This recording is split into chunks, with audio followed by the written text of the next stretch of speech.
Hello, everybody. Back again. I told you I was ready to get back into the circus ring. I just didn't think it would be this soon. Yeah. So, we've got a couple of talks here that were on jw.org. Oy vey. The buffoonery never ends with these people. I mean, talk about literally handing their heads on a silver platter. So, the first clip we have is from Watchtower's president, Robert Crank. I call him Crankpot. Crackpot, yeah. It's Cranko or something like that, but I call him Crackpot because, Well, let's play the clip and let's see if we can't create a dialogue to just show you how erroneous these people really are. Yeah. Let's take a look at Matthew's account of it in Matthew chapter 7 and verse 12. Matthew 7:12. He wrote, "All things, therefore, that you want men to do to you, you also must do to them." Here's how Luke worded it: "Just as you want men to do to you, do the same way to them." And that really is a golden rule for everyday life. Just as pure gold never tarnishes, the value of the golden rule has never diminished. First of all, think, if I were in the other person's situation, how would I feel? What would I need? What would I want? And then second, take some positive action to do something good and merciful for that other person. It just starts with sharpening our sensitivity to the feelings of others. This is why I was almost speechless in listening to this, because they're pushing this, treat others the way you would want to be treated, and how Jesus is the best example of how to treat others. And the first thing I thought of when I heard this part was, Watchtower, if you had any feeling or empathy, and like he said, try to think of how the other person feels. So imagine how we feel when you turned our families and friends against us and made it to where they won't even talk to us because they think we're demonized and tools of Satan. So just try to imagine, if what you said is true in this, just try to imagine how these abuse survivors feel when you try to shut them up and when you lie about them in court. See, that's why I'm surprised his nose didn't grow a foot long like Pinocchio, because this really made me angry. It's like, practice what you preach. But this is exactly, I know, Kimmy's on her own. This is exactly. And you told me to calm down. Yeah, but at least I'm not yelling. But the thing is, they're trying to push this, try to feel how the other person does. And it's like, but this is what you do to us. This is why we do videos. Because this is how we were treated. So guess what? Now, karma is coming back on you. Well, I'll tell you how I look at this.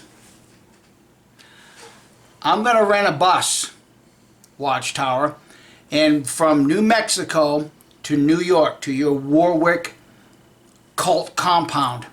And I'll pick up 100 ex-Jehovah's Witnesses along the way.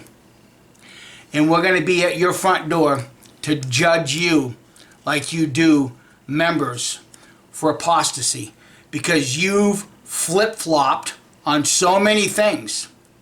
The generation is dead and gone. Well, now you can take blood fractions. That's just two of many. We will come to your front door, and then we will form a 100-person judicial committee, and we will depose you out of that.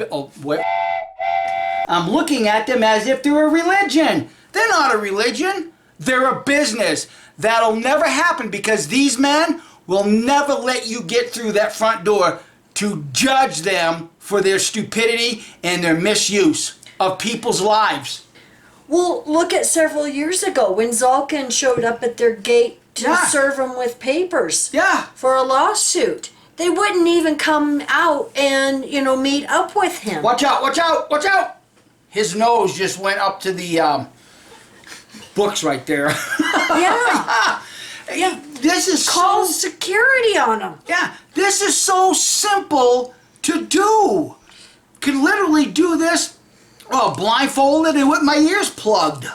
Because it's just this simple. But see, they're using the Bible as a means of judgment. See, Jesus said, treat others the way you want to be treated. But you're never going to be able to march up to that front door and depose these people that are harming Jehovah's Witnesses worldwide. Why? Because they're not a religion, even though they use the Bible as this facade of them being a religion, they're still a business. And you Jehovah's Witnesses, even you that are the newly found anointed ones, you'll never be able to march up there and do anything about it because it's a business. Yeah. So anyway, this talk was in the January 2024 jw.org What's New, and it's how to be a true friend. And Brother Cranky here, I mean, it's just unbelievable. Talk about not practicing what they preach. I mean, they are such hypocrites. Yeah, don't get me started again. It's like, wow. So you ready for the next clip? I'll try to calm myself. Well, I see the next clip that you put in the queue. I can't recognize who it is right now, so I'm anxious to see who it is and see how easy it is to even debunk this person. Well, I'll give you a spoiler alert. How's that? No, please don't. It's Flo Dean. Is he the guy that did that bullshit illustration bread? with the poison bread? Yeah. Like apostates of poison. Well, the clip we just showed, how is his words not poison? Using Jesus as an illustration. These idiots are poisoning their own well and they can't see what they're doing. Oh, it gets better. Wait till you see the clip. Yeah, I better calm down for a little bit. My heart's racing. Let's look at Philippians chapter 3. Take a look at 13 and then a few other verses. But in part, verse 13 says, forgetting the things behind and stretching forward to the things ahead. But we accidentally forget some things that we wish we could remember. Maybe a person's name, an address, a scripture. We might even forget today's date. But to purposefully try to forget something is another matter. So what does Paul mean when he says forgetting? Well, the study note on this verse said about the word translated forgetting that it can mean unconcerned about it. Similarly, the Apostle Paul, he remembered those things, but you see, he was unconcerned about them now. He didn't care about them. He was like a runner focused on the things ahead, the finish line, his heavenly hope. 1 Timothy 1:12 through 16, it was his former conduct toward Christians. He was ruthless. He raided homes. He dragged brothers and sisters to the Sanhedrin for trial. Well, that was barbaric. In fact, he describes himself in verse 13, 1 Timothy 1:13. He says, I was a blasphemer, a persecutor, and an insolent man. And one scholar said that Greek word translated insolent indicates a kind of arrogant sadism. He said it describes the man who is out to inflict pain for the sheer joy of inflicting it. He said it describes the man who is out to inflict pain for the sheer joy of inflicting it. Oh my goodness. Jeez. So, is this watchtower trying to prepare everybody to forget their past history? Can you imagine how many Bible studies Jonah could have been conducting after they repented? But he wasn't conducting Bible studies. He was outside the city, sitting there in that booth, pouting.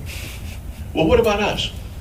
Did something happen in our life maybe many years ago, and are we still pouting about it? You don't sit and pout when there's work to be done. And get over it, move ahead, let Jehovah help you, and do this work that Jehovah has for us to do. Oh my goodness. Jeez Louise. Way to go, Watchtower. Remind everybody what a monster the Apostle Paul was and how brutal he was to the Christians back then. But they all forget about that. Oh, Jesus forgave him. Yeah, yeah. And I can't believe he admits that they calling the Apostle Paul an arrogant sadist. I can't even believe they're even mentioning that. Well, there again, it's the pot calling kettle black. I mean, these guys will continuously use the Bible to justify who and what they are. Okay? But apparently Flodine has a memory problem. So, brother Flodine, let me remind you of something. You can get your discarded, out-of-date copy of the reasoning from the scriptures because you want to project forgetting the past, forgetting the things that we've said. And there are even ex-Jehovah's Witnesses that wish we could get rid of these. I wonder who they really work for. I digress. But on page 97, under the heading Dates, paragraph, I'm going to be reading what's highlighted right here in yellow because you have a memory problem, Flodine. In the meantime, the very difficult conditions foretold for the last days would prevail, as shown under the heading Last Days. Those events have been clearly in evidence since 1914. Before the last members of the generation, here's your problem. It never even alludes to the overlapping members. No, before the last members of the generation that was alive in 1914 will have passed off the scene, all the things foretold will occur. Well, that's right. But you forgot about the first graduating class, and that lady died at 103. There's nobody left from that first graduating class of Gilead. You kind of forgot that, but that's a friendly little reminder for you since, you know, your memory is slipping away. Going on. Foretold will occur, including the Great Tribulation in which the present wicked world will end. Doesn't say may end, might end, will end. Proof positive that at least as far as this couple's concerned and as far as there's breath left in me, we will never let you forget these things. Yeah, well, like Brother Cranky said, do unto others, treat others the way you want to be treated. Well, obviously Watchtower wants to be treated like this because this is how they've treated all of us. Trying to shut us down, trying to censor us, try to lie. So you can take that loaf of bread that you did in a previous video and you can shove it right where the sun don't shine. Because that's what you do to all of us. By keeping us away from our families, by making up trumped up charges that, well, you're an apostate. No. The stuff that we're quoting is coming from your own literature. It's not our fault that you outdated it. It's not our fault that the system didn't come to an end before the last member of the generation in 1914 is dead and gone. No. Whenever we bring that stuff up, you disfellowship us for apostasy. But these are your words. Choke on them with that dry piece of bread. Yeah.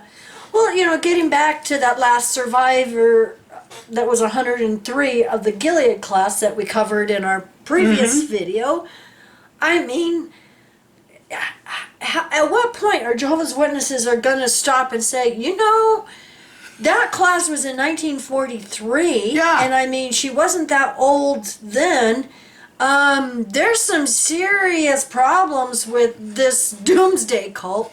Oh, but according to the new magazine getting ready to come out, or who just came out, they are not a doomsday cult. They are trying to help everybody survive. Oh, they're not a doomsday cult. We're from the 1975 Screwed generation. You're a doomsday cult.